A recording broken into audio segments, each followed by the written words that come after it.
Hi, I'm Matt, and you can't see him, but behind there is Tony. And this is our project, which was the automatic transmission for a bicycle. And I'm going to start by showing you the mechanical parts. Alright, so the first we have is the optical wheel, which was mounted directly to the pedal axle so that it rotates as the user pedals.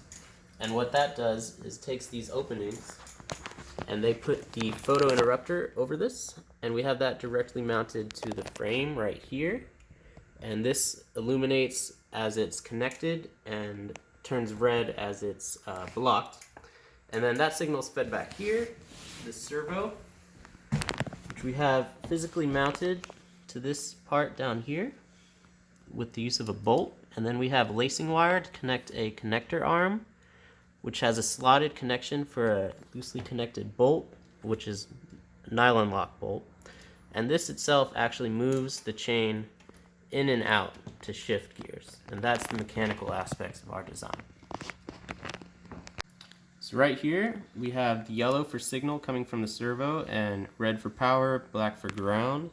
And that's turning into a white, which becomes D4, driving this servo. And then we have the power for that actually being driven off the USB pin because it's at the 5 volts that the servo wants and the high current that the USB pin can provide. And then over here on the other side, we have the photo interrupter coming under, which also has power, ground, and signal, which is fed to the board. And the signal is read in at D10, and that is used to determine RPMs. And over here we also have 2 buttons which are pulled up so they're normally high, and that's used to control whether the program is turned on or turned off. Hello everybody, so just like Matt said, my name is Tony, and now I'll be talking about the software behind the whole project. So, at first, we first import all our libraries necessary. Then from there, we name what pins will be powering up what part. Also, we'll be mentioning what way current flows through each part, our inputs and outputs as well. Following it up, we have our function check opto, which will be explained later on, as well as our average RPM. And then, as we keep moving forward, we have our main program in our while true, which pretty much has it so that, as Matt explained earlier, the green button would be red, and as long as it's pushed, the whole transmission would start. And then once the green button is pushed, the program will be entering into a state machine. This state machine will read what gear is being read at what moment, depending on what RPM measurements are used coming from the photo interrupter.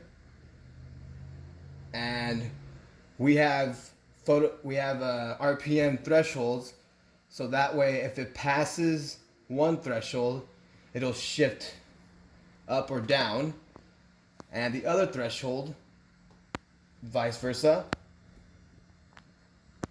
And from there on, that's our software. So now we'll proceed with the demo.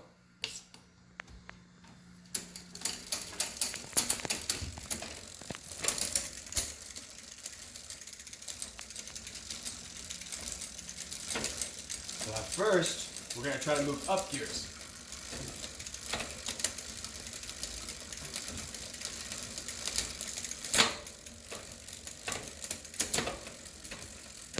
Now we're going to try to go back.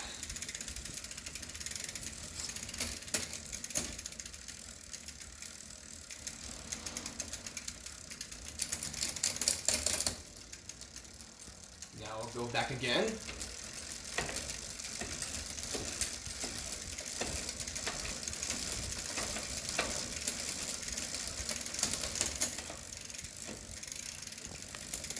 Thanks for watching our video. I hope you enjoyed our project, and we just want to end by saying we learned a lot here, especially with CircuitPython, interfacing to power, and all of the mechanical aspects of this was pretty new to us since we're both EE majors. So once again, Tony and I just want to say thanks for watching and have a good one.